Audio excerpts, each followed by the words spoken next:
Hello, and welcome to episode 43 of Game Patrol. I'm your host, Landon Plumley, and I have got plenty of stuff to talk about today. There's actually quite a bit of interesting news I'd like to talk about, but in terms of big monumental things,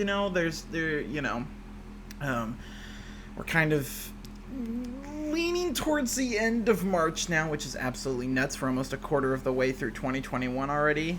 That's just I don't know how to properly I guess process that in my brain. I don't know. 2020 felt like a lifetime, and I feel like 2021 just is zipping by, which scares me because I think I've become accustomed to the COVID lifestyle, and I don't like that one bit. Because I don't feel accustomed. Every day is a struggle, but it feels weird. But yeah, we're almost in April already, which is absolutely insane. But the big topic I wanted to talk about today is 2021 the year for indies? And I'm going to discuss more on, my thoughts on that and what I mean by that. But number one, let's throw out the elephant in the room. What's in every video game discussion, I feel like nowadays, COVID, right? So COVID has pushed back these AAA development studios by a lot because, times are hard. It's, moving to work from home, it's just causing a lot of stress and new difficulties to manage, right? So with these big AAA studios that have, hundreds of employees, sometimes thousands, it's difficult to transition to that environment. And not to say indie developers aren't affected, because they most definitely are. Every single person in the world is affected by COVID, I think it's pretty safe to say. But I think indie developers, this is kind of their time to shine, right? Because as we're seeing less and less games come out, I feel, which I don't think is going to be forever, right? Obviously not. I think really 2021 is going to, and probably the beginning of 2022 is when we'll see like this stuff. And I'm sure we'll see remnants for the next few years, but I'm sure they will recover, right? Like I said, we're adjusting. And so, but COVID has left a lot of space, right? Like, for right now, like, look at what's going on right now. The biggest games blowing up aren't really AAA experiences. I would say, except for Hitman 3, there hasn't really been a big trending game. And even Hitman 3 was kind of like, it was mostly because nothing else was there. But now even that, it's like nothing has really went trending except games like Loop Hero, or what was another one? Oh, Valheim. I knew I was forgetting something. These indie titles are getting massive success because there's something coming out right now. And I think that's really, really, really cool. I mean, literally 5 people made Valheim. I don't know the development people behind Loop Hero yet. I haven't given it a shot, but I plan to very soon. But these big or these small little indie games are getting big success because we are getting these delays for COVID. And I say this as indies, I feel, are getting more and more popular year after year. We're seeing more and more indie games getting spotlights. I mean, look at Hades, which I think is treading the line on indie because this is like the studio's fourth like really high selling game. Like, they made Bastion and Transistor and all these other things. What was the one?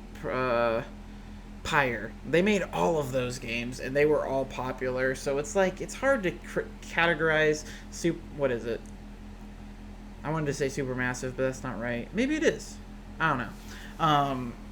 It's hard to classify them as an indie studio, but Hades was my game of the year last year. It was so good. I'm obsessed with Hades. Still have it installed on my PC. Still play it from time to time. I just love the hell out of it. But I think indies are getting more and more of a spotlight each year. So I think that combined with the effects on the AAA video game industry, specifically with COVID, like I said, everyone was affected. But just looking at specifically what happened to AAA game studios, it severely impacted development because of how many just gears are involved in making that. Whereas you have these smaller development teams that are like, oh, okay, well, let's be careful. Let's keep working now. But like I said, obviously, personal lives everybody's taking a huge hit. So not everything is normal, right? It's not normal for anybody. It's just easier to adjust for some than others. And so I think indies are really going to get a spotlight here. Secondly, there's been a huge surge of digital sales because of COVID, right? People aren't going out and buying physical games. And so a lot of people, I'd wager, now, if you were like an avid gamer, like there's digital storefronts on your games, and that's where you will get some of your games, regardless of whether or not you like physical, get that digital pre-order in, that sort of thing, about digital storefronts. But I'd be willing to bet a large majority of people didn't know there was like a huge digital store on their consoles and stuff, right? Like, and I used to be like, no, there's no way. But I have learned how little some people know about video games. So people with Switches, I think, is the big thing. People with Switches are going to discover the eShop and have been discovering the eShop. But digital sales are skyrocketing right now, obviously because of the pandemic. People are looking at these digital storefronts more and more. And with the aforementioned, in like sort of rise of indie notoriety, all they have to do is just appear on that eShop front page one time, or like in the Explorer real quick, and it's like that could skyrocket their success. And so with more and more people using digital sales, more and more people are finding these indie games that oftentimes don't get physical releases. Speaking of which, I don't think that Hades physical edition is launched yet on the Switch, but I want it, and I haven't pre-ordered it yet. I just remembered that existed. So, yeah, I've got that. What else do I have to say? My last point was literally more indie promotion, which I've been talking about this whole time. I'm literally watching right now. I have it on the TV. I have it paused, obviously, but I have been watching on my free time the Game Dev Direct live stream, which is something that is done by The Mix, which is essentially this group of people that will showcase indie games. They want to give them that platform now that they can't do like E3 or Gamescom or other stuff like that. Like, they don't have those big events. They're doing it their own and giving people the platform to showcase their indie games. And oftentimes that leads to game demos on Steam, which I'm currently downloading like 20 of. I paused it for purposes of this episode, but I have been downloading. I'm really excited to check out some of these demos. It's literally just 10 hours, 5 hours over 2 days, 5 hours for 2 days, 10 hours total. It is them showcasing indie games and, going hands-on with some of them. And, we got a whole big, Paradox interactive showcase in this stream. And it was, really cool. And it's spotlighting some really cool indie games that I'm really excited about. One I just bought. They had a demo for, but I'm like, no, I am buying this. Which is, I'm really excited. Because I'm saying this because I will give feedback next Wednesday. Or next Thursday. In the next episode. It's called Arborea, and it is a roguelite Dark Souls game. So it has the gameplay of a Souls game, but it's a roguelike. It's really freaking cool. It looks like a Dark Souls game, but instead you die over and over again, right? Which is basically, if you boil it down, Dark Souls has roguelike elements. With the restarting all the time. But anyway, I'm getting too meta here. But it looks really cool. So I just bought it. I have it downloading. I'm really, really excited to play it. It looks really awesome. But I would have never heard of that if it hadn't been for this thing. So go look up the Game Dev Direct by The Mix. IGN streamed it. Twitch streamed it. GameStop streamed it. So, but I'm currently on day 2. And I'm an hour into that. And I've just been watching all these awesome indie games. And it's really, really cool. And they have an entire website on Steam dedicated to all of the games showcased. So you can download the demos that I'm downloading. Or add games to your wish list if you are excited for them. That sort of stuff. Really, really cool stuff. Anyway. What more did I want to say about indies? But yeah, cool stuff like this. It's promoting it. We're getting more indies in the spotlight, and I love it because I released a video. What was it now? About 2 weeks ago. that detailed, and I'm looking up my list now. It detailed the my top 25 best modern PC games, meaning games on the PC released in the last 10 years, the very best there are. And I'm pulling it up now. All right. I've got, and I don't want to list them all, but one, I would say two, 3, 4, 5, 6, 7, 8, 9, 10 of them were indie games. 10 of the best 25, and that's kind of like, to some of them it's hard to distinguish if they're indie or not. They're similar to Hades. One of them is Hades. I'll say that. But you know, there's about 10, so about half of them are indie games, because there's like, I think these small indie games oftentimes, well, I think every time, there's a ton of passion thrown into them, right?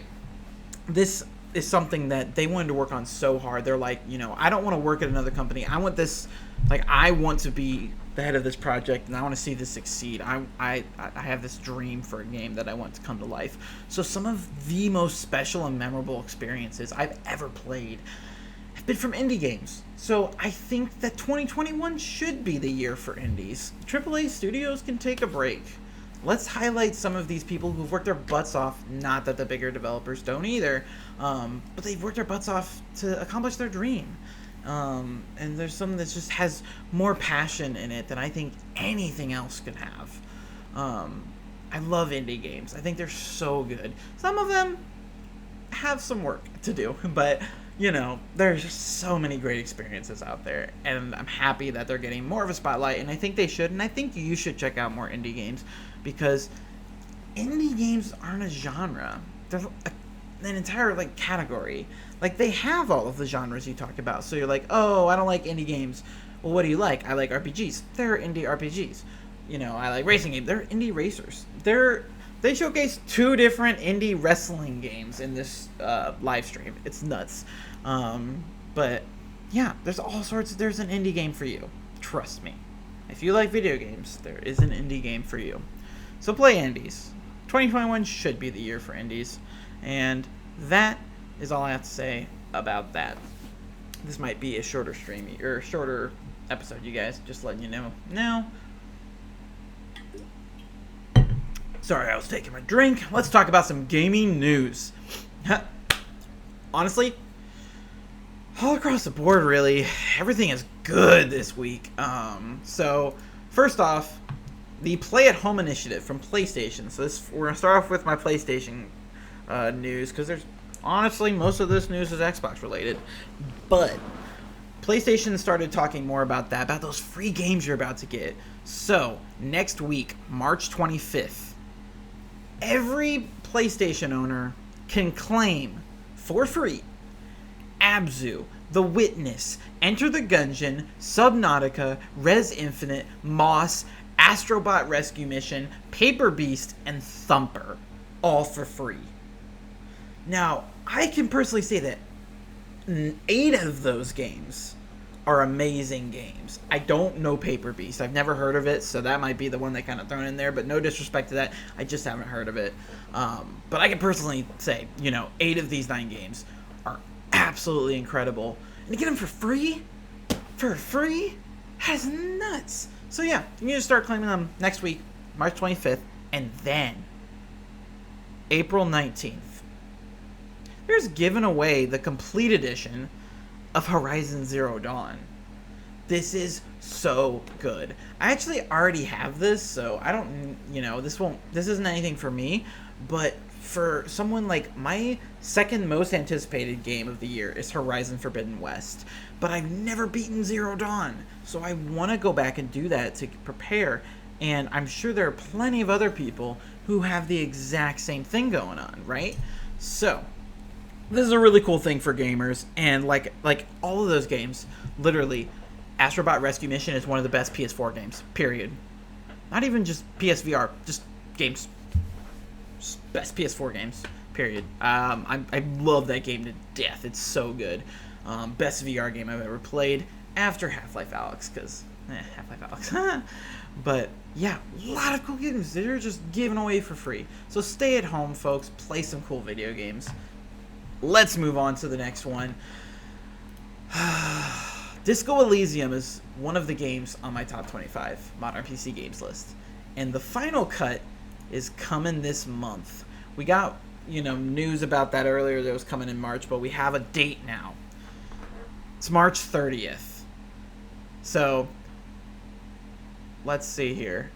So it says Sony revealed that the final cut would land on PS4 and PS5 on March 30th. It's also coming to Stadia at the same time, though dates for the Xbox One and Nintendo Switch have not been set just yet.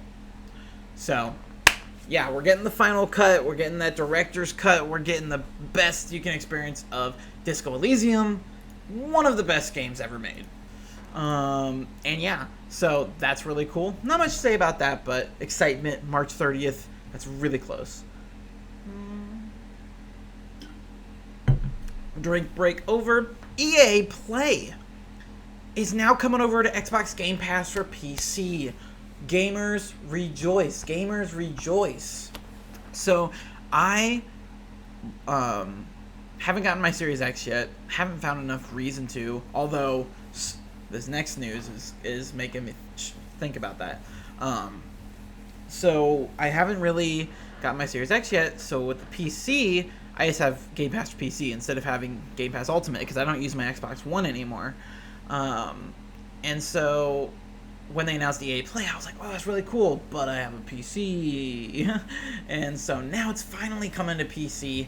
You can play all the cool stuff like Star Wars Squadrons, Jedi Fallen Order, and other really cool chicken shiznit.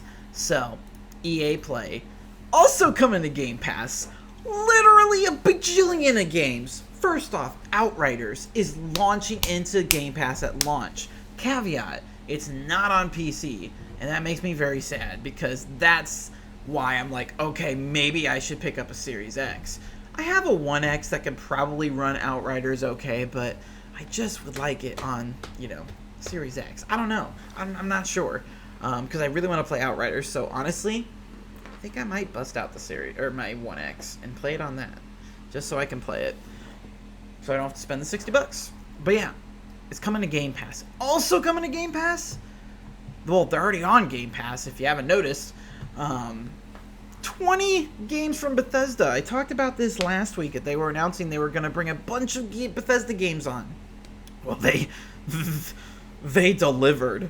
We got Dishonored, Dishonored 2, Doom, Doom 2, Doom 64, Doom 3, Doom Eternal, Fallout New Vegas, Fallout 4, Fallout 76, Prey, Rage 2, The Elder Scrolls 3, Morrowind, The Elder Scrolls 4, Oblivion, The Elder Scrolls 5, Skyrim, The Elder Scrolls Online, The Evil Within, Wolfenstein The New Order, Wolfenstein The Old Blood, and Wolfenstein Youngblood.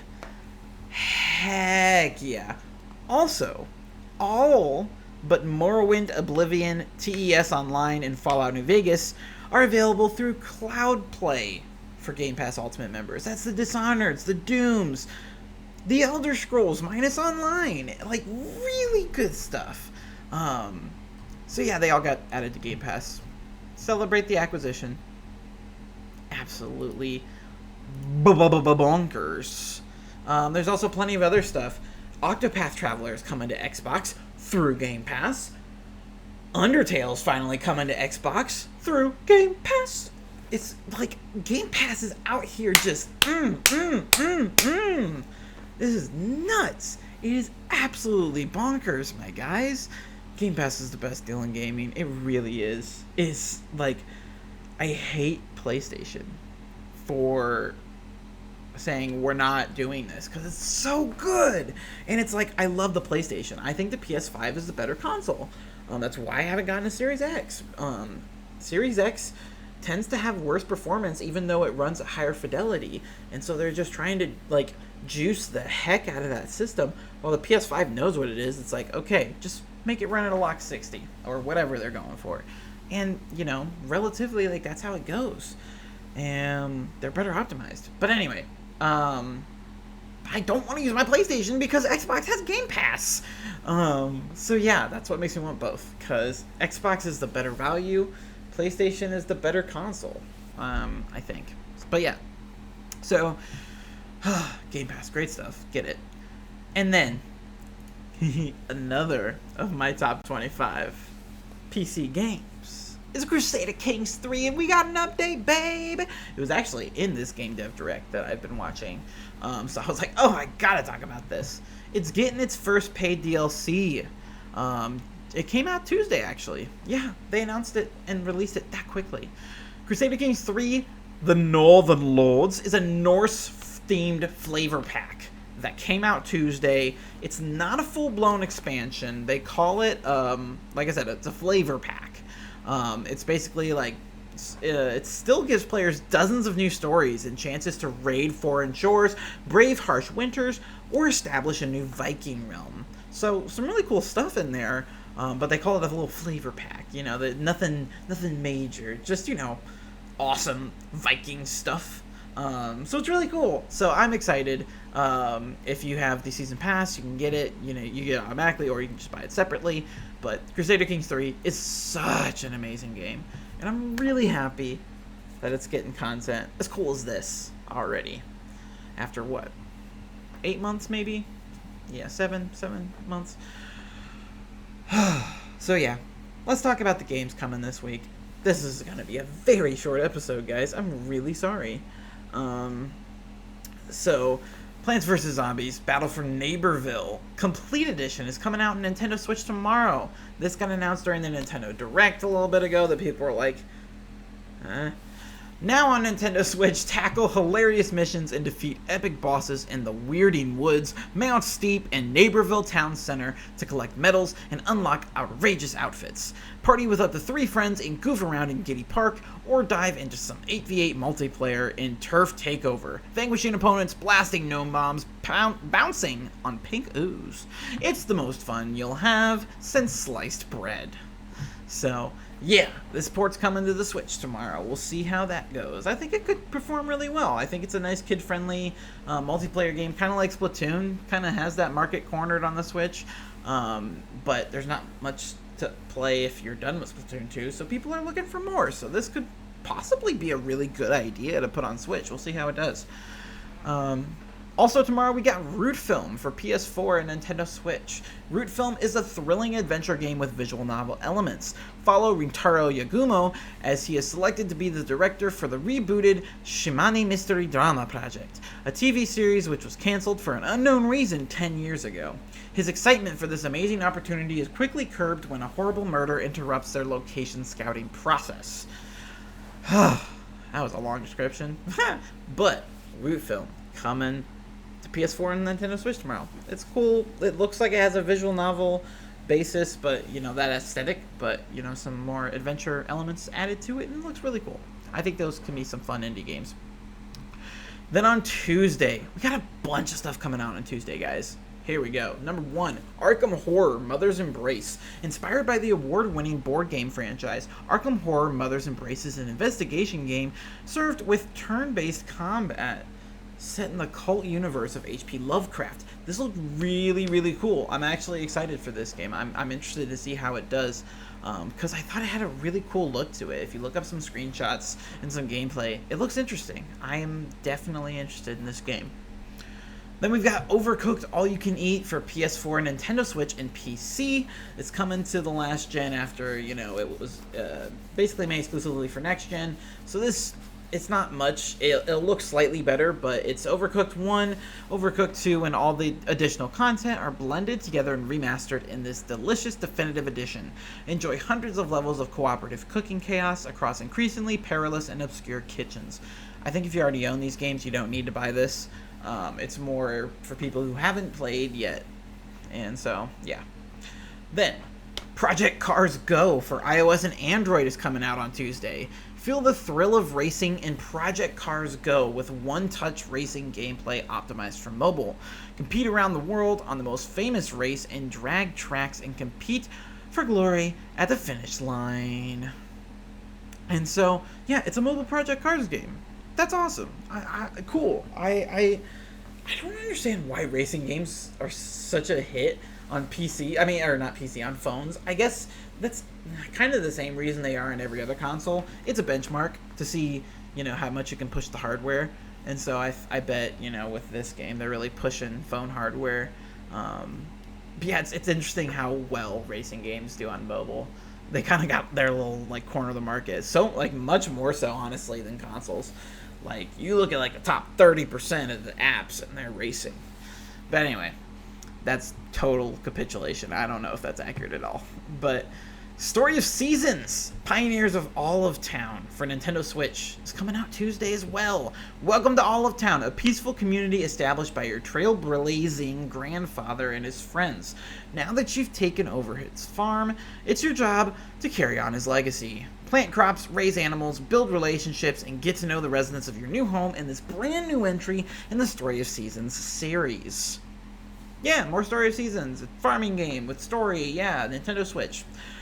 Also for Nintendo Switch on Tuesday, Tales from the Borderlands. The beloved choice-driven narrative adventure through the Borderlands universe is now on Nintendo Switch. Set between the events of Borderlands 2 and Borderlands 3, Tales from the Borderlands follows two unreliable narrators on a quest born of greed but destined for greatness. Your choices shape this tale to be uniquely yours, with plenty of unforeseen circumstances or consequences ranging from hilarious to heart-wrenching.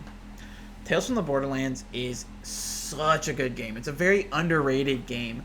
It's Telltale, It's from the makers of The Walking Dead, which is one of the best games ever made. And I think Tales from the Borderlands is their second best game. I truly do. And so, that's high praise from me. So if you haven't played it yet, and you play your Switch, like that's your primary console, get Tales from the Borderlands. It's really, really good. Definitely pick this one up. I might pick it up just to replay it, Have an excuse. Try it on the Switch. See how it plays. Also, and this one I'm not sure about. I'm gonna talk about it because it looks cool. Tunche for Nintendo Switch is supposedly coming out Tuesday, according to Metacritic. But they were on this live stream, which was just last weekend, and they said late, like spring 2021. Like they didn't clarify the date.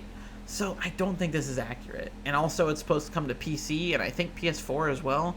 So it doesn't make sense that it's only coming out on Switch. So yeah, I don't know if this is it, but let's talk about this game. Tunche is a charming hand-drawn beat-em-up with roguelike elements, co-op, and a pinch of shaman witchcraft. Choose one of the 5 characters, master their skill sets and ultimate abilities, defeat epic bosses, and unravel the secrets of the mysterious Amazonian jungle. The game is centered around high-risk, high-reward combat and a stylish grade system. Choose a hero that suits your playstyle the most, and begin your journey through 4 different worlds, each filled with unique enemies. It's Hades if it were a brawler. But it looks really cool. It has like this awesome Peruvian culture in it, and it's really cool. But yeah, it's supposed to come out soon. I'm excited for it. But yeah, I don't think it's actually coming Tuesday. But yeah, those are the games coming. Like I said, a lot this week. But they're also kind of smaller games, so it's sort of like if it's in your taste, whatever. It's not anything to be like necessarily screaming about, even though maybe some of the games should be screamed about. Who knows? We'll see. But what have I been doing in my free time? It's been a really busy week, guys. I'm not gonna lie to you. So I haven't been doing much, but I finally 100% completed everything there is to do in Spider-Man Remastered. I had 100%ed, I'd platinumed the game a while back, but I was running through the DLC trying to get 100% completions on all of those. And then I just got busy for like a month, and I came back to it, and I was like, okay, I gotta finish this. So I've been burning through, and I finally did it. I have 100%ed everything. I have all of the standard trophies, I have the New Game Plus trophies, I have all of the DLC trophies, and I have the remastered trophies, because there are 5 new remastered trophies that are pretty easy to get if you're skilled at the game. So, but yeah. Did all that, experienced everything, beat it all on Ultimate. So, what can I say? I'm pretty good at Spider-Man, although the DLC is hard as hell. Those bases, oh my gosh, they tested me. They really did. Took me forever sometimes. But yeah, really, really great experience. And I'm kind of sad that it's over, but I'm excited for more. And I've already platinumed Miles, so, you know, I did this after the fact. I'd already played this, but I hadn't went for the platinum. Then I started up The Witcher 3, because I love it. It's my baby. It's the best game ever made.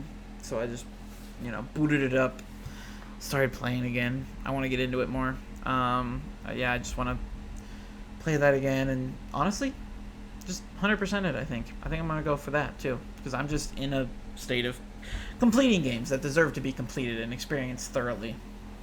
And then I've been watching a little bit of The Expanse. I went on a big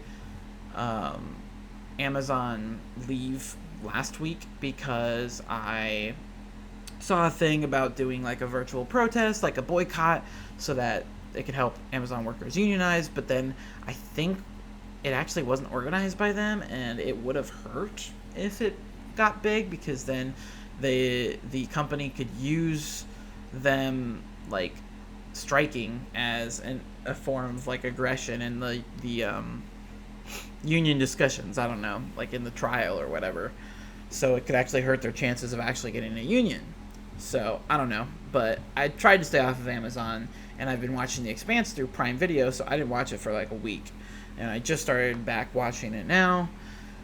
It's really good, but yeah, I haven't been able to watch it near as much as I've wanting to because I've been busy. But I did accomplish the main thing I wanted to accomplish this week, and that was finally completing Spider-Man Remastered. Now moving on to the Pathless, but I think I'm going to kind of alternate between Pathless and Witcher.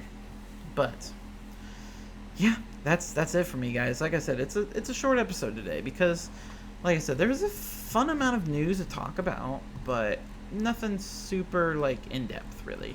Yeah, play your indie games, have fun. I'm gonna keep downloading my indie games to actually play them myself. Have a good night, you guys. I love you all. Thank you guys for listening or watching or whatever you're doing to consume my content right now. That sounds like something I could use in a weird sex joke. But yeah, anyway, I'm gonna get out of here. Thanks for listening. Take care, y'all, and I'll see y'all next week, hopefully. Alright.